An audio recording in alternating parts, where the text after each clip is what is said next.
नमस्कार, संवाद न्यूज में आप सभी का स्वागत है। मैं दिव्या आपके साथ। स्वतंत्रता संग्राम से लेकर समाज सुधार और राजनीति तक एडवोकेट भीम सिंह मीणा का एक जीवन एक प्रेरणादायक गाथा है जिसे आज भी पूरी तरह से जानना जरूरी है। 15 अप्रैल 1924 को भरतपुर रियासत के बसोकर गांव में जन्मे भीम सिंह मीणा ने संस्कृत, हिंदी और कानून की पढ़ाई करने के बाद बहुत ही कम उम्र में आजादी की लड़ाई में कदम रख दिया था। 1941 में कांग्रेस प्रजा परिषद से जुड़कर उन्होंने स्वतंत्रता आंदोलन में सक्रिय भूमिका निभाई और 1942 के भारत छोड़ो आंदोलन में हिस्सा लिया। उस दौर में जब जरायम पेशा कानून जैसे दमनकारी कानूनों से समाज दबा हुआ था, तब भीम सिंह मीणा ने न सिर्फ इसका विरोध किया बल्कि आंदोलनों के जरिए इसे खत्म करवाने में अहम भूमिका निभाई, जिसके चलते 1948 में ये कानून समाप्त हुआ। भरतपुर रियासत में बेगार प्रथा और दलित शोषण के खिलाफ भी उन्होंने आवाज उठाई। गिरफ्तारी वारंट जारी होने के बावजूद भूमिगत रहकर आंदोलन जारी रखा और युवाओं को संगठित किया।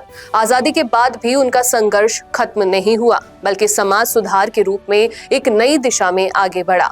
उन्होंने मीणा समाज के उत्थान के लिए 1945 में भरतपुर मीणा क्षत्रिय सभा का गठन किया और राजस्थान मीणा सुधार समिति, मीणा महापंचायत और राजस्थान मीणा सेवा संघ जैसे संगठनों में अहम भूमिका निभाई।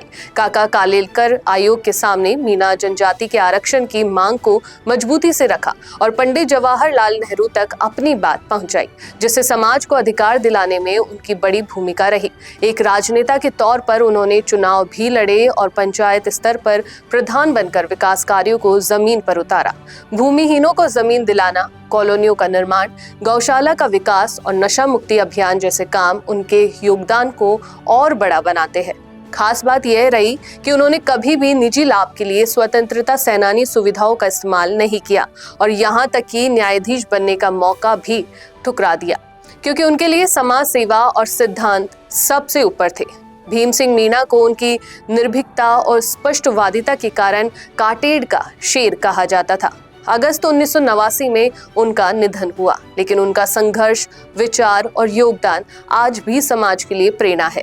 आज जरूरत है कि उनकी जयंती 15 अप्रैल तक उनके योगदान को हर घर तक पहुंचाया जाए, ताकि आने वाली पीढ़ी जान सके कि असली नेतृत्व क्या होता है।